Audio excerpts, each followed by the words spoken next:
Well, today we take the next lecture, which is more about the skill approach. And if we look at the trait theory, which we discussed in last lecture, the main emphasis was on the fact that leaders are born and not made, and there are some innate and inborn qualities and characteristics of the leaders which make them very successful leaders. But certainly, this theory was no doubt uh, professed for more than a century, at least 8 to 9 decades. But still, there were a lot of uh, shortcomings. And one of the biggest criticism was that the list of attributes and characteristics which have been mentioned by the various researchers is very large. And it's not difficult. It's not easy, rather, for the followers to identify the leaders based on those attributes. And secondly, it was highly subjective. There was no relationship between the leaders and the tasks and the outcomes, and also in the followers. So, this led to the need for a new set of theory, which we normally call it skill approach, that leaders can be made if they are not born. And they are not born, rather, they can be made through different set of skills. This was basically appeared by the Harvard Business Review in 1955 when Robert Katz, in his very famous article, which was titled Skills of an Effective Administrator, he articulated some very fundamental skills uh, to become a great leader. And these three skills, set of skills, were very important. The first was technical skill, which was more related to the particular job or task we are doing, and then the human skill, which was very important for the middle and senior level managers to deal with the relationships with the people, and finally the conceptual skills, which is a high level skills in which basically it was really very important to conceptualize the difficult situations and come out with some innovative solutions.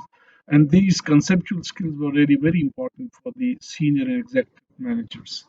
Now, when we look at the technical skills, these are basically the proficiency and knowledge about the particular task or job, and normally the people who are at the entry level are normally having need of this kind of skills.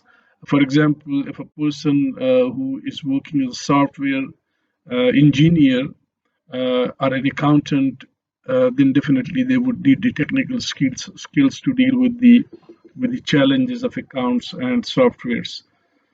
Uh, as we go up to the senior positions, definitely our technical skills would become less important, and we would need to know about the other skills like human and conceptual skills.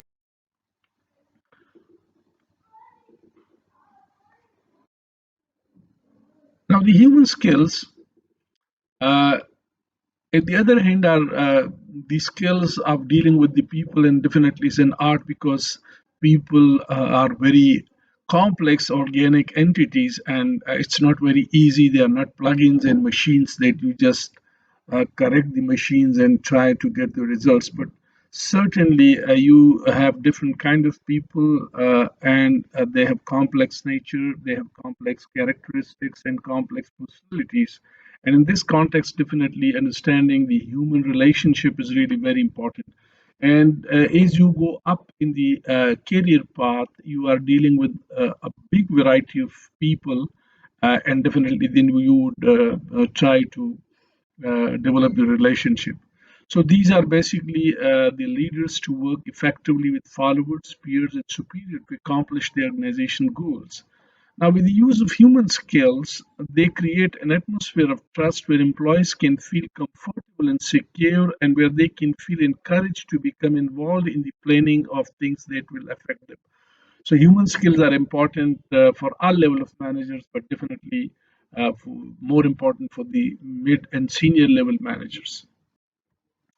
The third set of skills, which are called conceptual skills, are normally the things relating to the complex ideas and complex solutions to the problems we have and we face as leaders.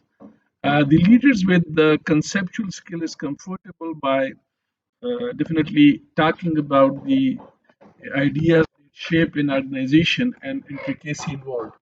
A leader with conceptual skill works easily with abstractions and hypothetical notions. For example, it would take conceptual skills for CEO in a struggling manufacturing company to articulate a vision for line of the new products. It would steer the company into profitability.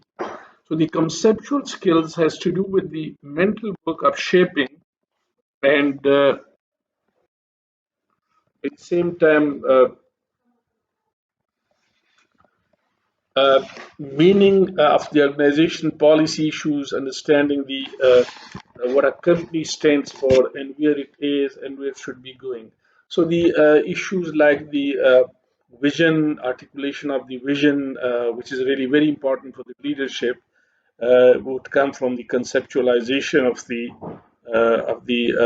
organizational demands and now, when we look at this diagram, which has been taken from the CATS Harvard Business Review publication, which was published in 1955, we see that we go up and up, the need for technical skills is reducing, but you see that the human skills are equally important for all kinds of roles. But certainly, when we go to the senior positions, we are having much more demand of the human skills.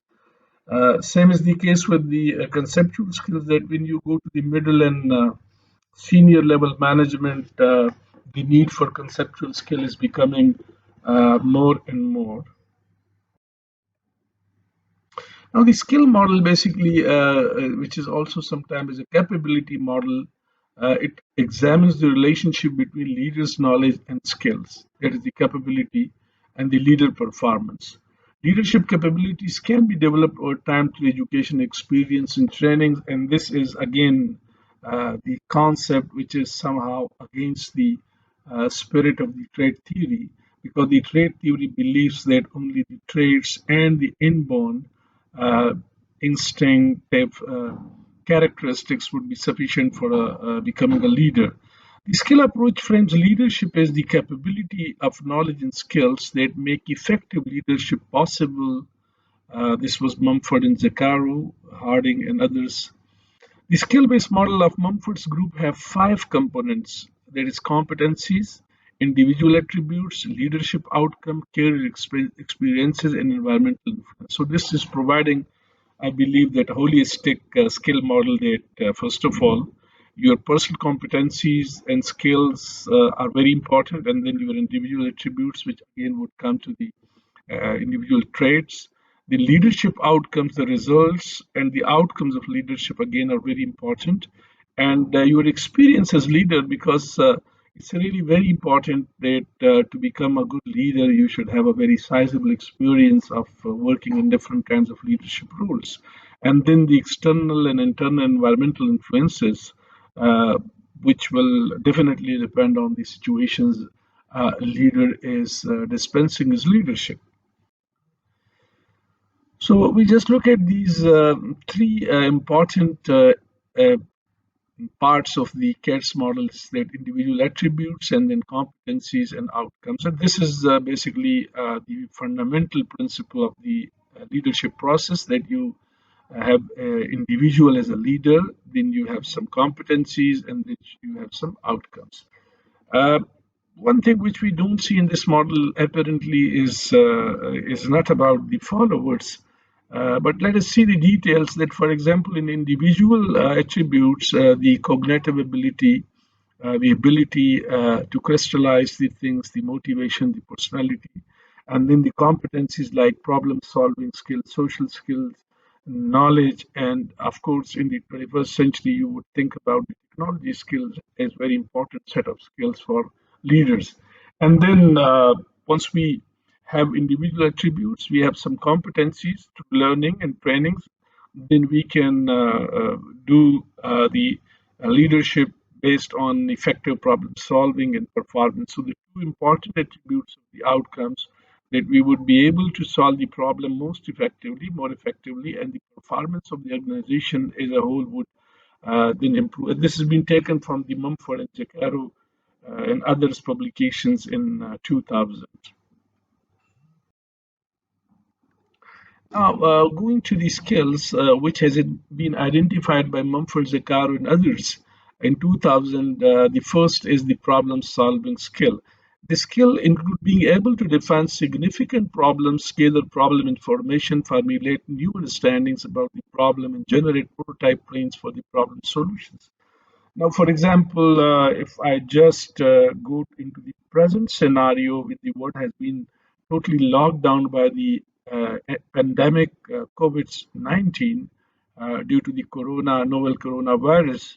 Now, the biggest challenge for the governments and for the organization is how to survive in this highly challenging environment and how to keep the people safe, but at the same time also ensuring to deliver. So this is to be a very difficult situation in which the problem and the nature of the problem is not only complex but also it is deep in the sense that it has a very deep impacts on the life, on the economy, and on the almost every sector.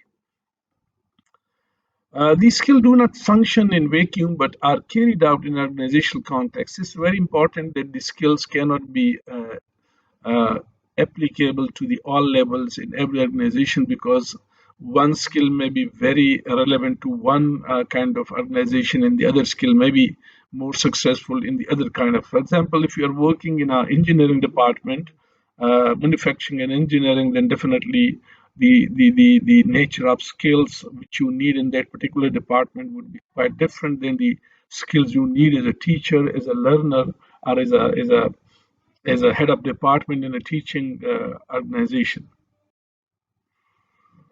For example, you are the director of finance in a company, and due to financial constraints, you have been advised by the president to develop a plan to reduce the company's recurring costs. This is a hypothetical example I'm giving from our university, because due to the subsequent successive constraints and the budgetary constraint imposed by the government, we are really facing to reduce our expenses and ultimately reduce our operational budgets. So the first thing which the finance manager would do is to identify the heads of accounts where the expenditure has been more than allocated last years. For example, in our case, we had quite few head of accounts like the traveling cost, the meeting cost, and the POL costs, which had been more than the allocated budget. So first of all, we try to see that how can we reduce these head of accounts. The second, you get information about how the cost of these heads can be scaled down based on what others are doing. So we try to see that how other departments and other organizations and educational institutes are doing their job. Now you find a way to teach and inform the senior managers and employees about the needed change. How can you frame the change in a way that is clearly understood? Fourth, you create possible scenario for how the changes will be instituted. How will the plan be described? Fifth, you closely at the solution, look at the solution and how it's implementable and how the company mission and your own care is not affected. Last are these issues in the organization, for example, how the unions, the organization, the students, the employees would respond to such kind of implementation of this model.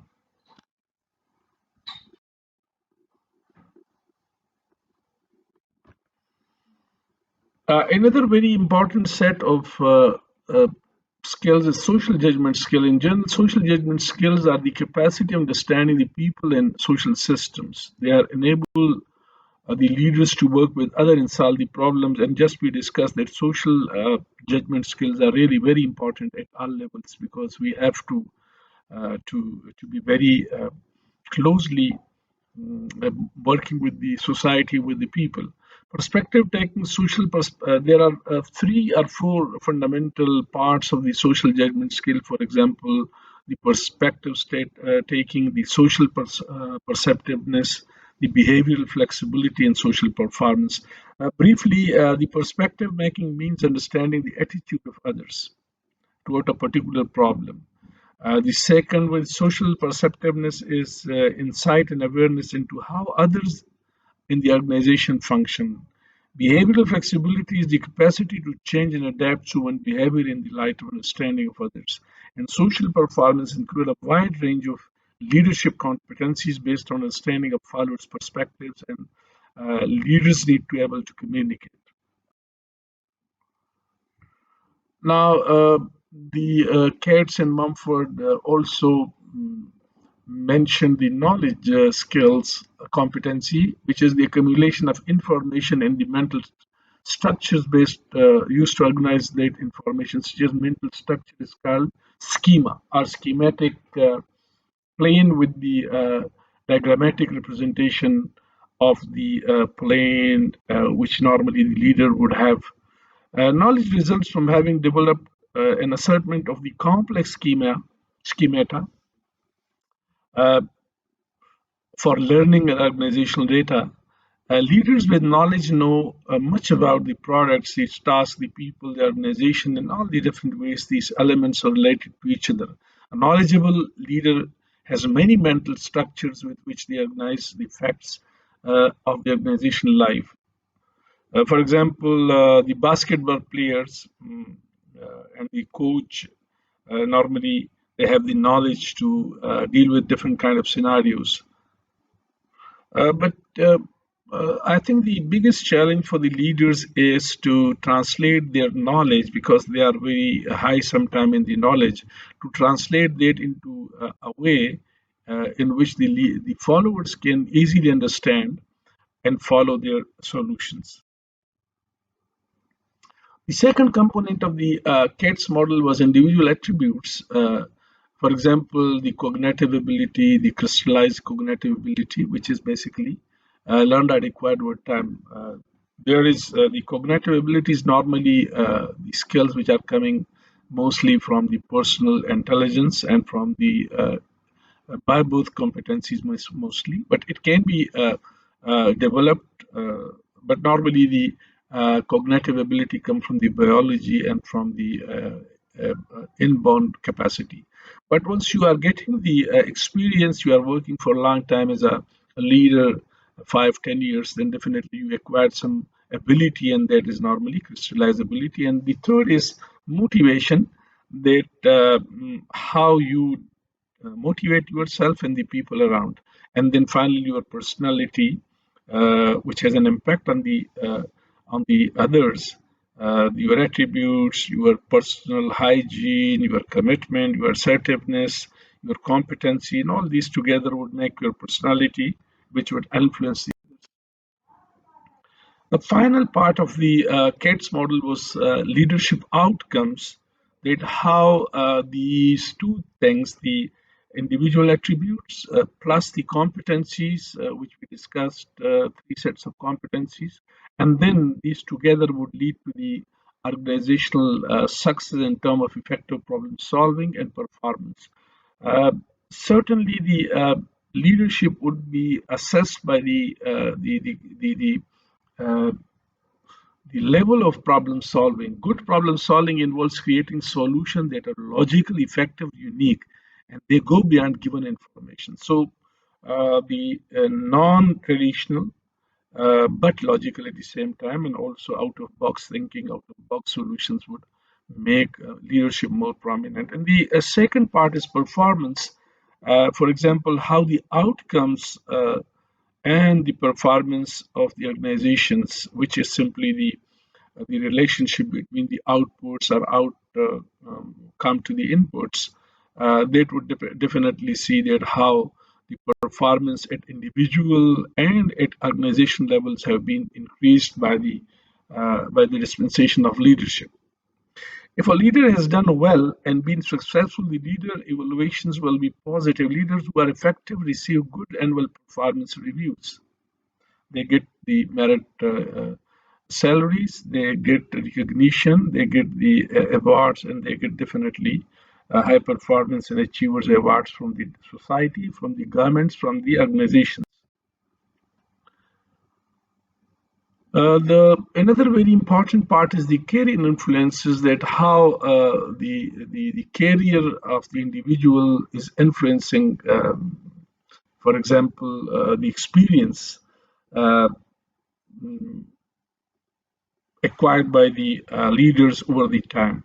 And finally, the environmental influences, which represent the factors that are outside the leader's competencies. For example, within the organization, internal factors and external factors outside the boundary of organizations, there might be issues like technology, facilities, expertise of subordinates, and communication. So all these together would make the external influences and internal influences beyond the leadership competencies. This is basically a case study I have taken from the book, and then uh, how this is difference between the training the dogs and training the leaders. It's an interesting case study.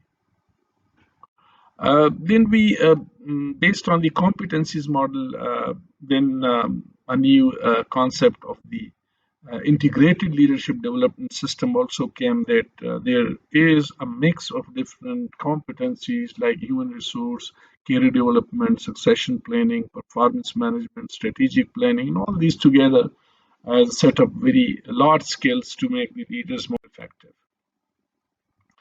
Now, the skill models, which has been a CARTS approach, CARTS and Memford approach, and you could see that it was quite old now, uh, which is most of the time used for the trainings of individuals to become good leaders.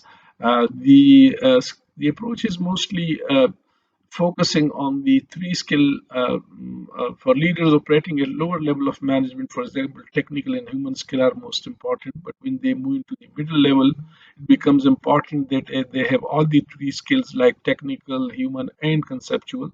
But when they go to the top level or the senior level, then definitely their paramount important is their conceptual and human skills. So the level of leadership would determine the need for the different set and mix of these three kinds of skills.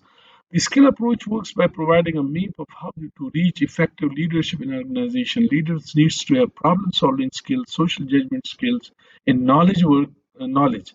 Worker can improve their capabilities in these areas through training and experience, and that's why the skill model has been very successfully used for the training and development of leaders in the pipeline. So we have a couple of strengths, that it is basically conceptualize a structure of skills. This is more natural, as human skills can be improved with the hard work. As in sports, we can improve our capacity. Unlike personality traits, skills are competencies that people can learn and develop, and this is giving certainly an opportunity for the people to learn and to develop as leaders. It does not bar on the development of individual, and I believe that it is more close to the human nature.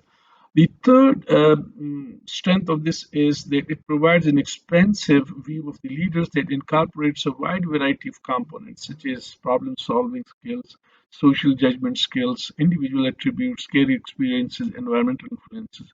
Lastly, the skill approach provides a structure that is very consistent with the curricula of most leadership education programs, and this I have already discussed that in most of the leadership development program they are based on skill development. But at the same time, we have some criticism. For example, the breadth of the skill approach seems to extend beyond the boundaries of leadership. This is providing a very complex skill set sometimes. It does not explain specifically how variation in social judgment and problem solving skill affect the problem. They have identified these skill sets, but definitely how these skills are interlinked and how they are linked to the performance, I think more research would be required on this. In addition, the skills approach can be criticized for claiming not to be trait model when in fact the major component in the model includes individual attributes which are trait like. So again, uh, though you have some very modern skills, but at the same time your personal attributes again are very important, which takes us back to the trait theory. The final criticism of the skill approach is that it may not be suitably appropriately applied to other contexts of leadership. So maybe it works for work or one context, one situation, but it cannot be. Uh, Skill approach has not been used for widely used for training uh, of leadership programs. Few of the skills highlighted in this approach have been used in various training programs. Despite the lack of formal training programs, the skill approach offers valuable information about leadership. The approach provides a way to delineate the skills of the leaders, and leaders at all levels in an organization can use it.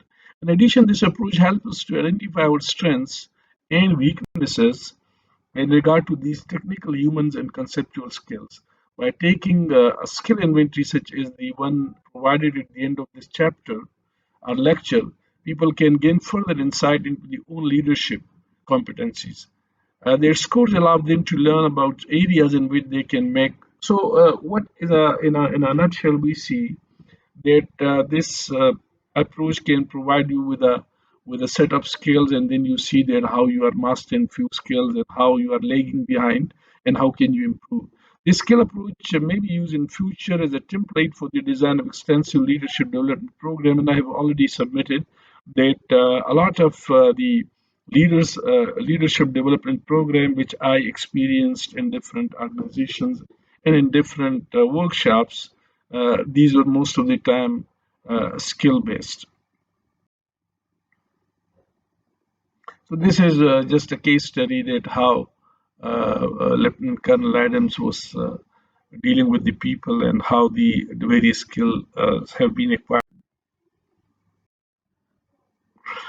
This is lastly, you can evaluate yourself on the leadership skill assessment, and you see that there are about 18 questions, and all these about the different skills, and you can map yourself in different skills, and definitely you can then come up with the final score. For example, if your uh, score is so you first of all, um, if your score is between 23 and 30, then definitely you are total score. The first is on the technical, and then on the human, and third one is on the conceptual. So the total score under the three categories will tell you that if your score is, for example, 23 30, you are good in that particular set of skills. And if it is 14 to 22, then definitely you are moderate range in that set of skills. And if it is 6 to 13, then definitely it's a low range. Now, depending on the score you acquire under these three sets of skills, then you can revisit yourself to see that how can you improve your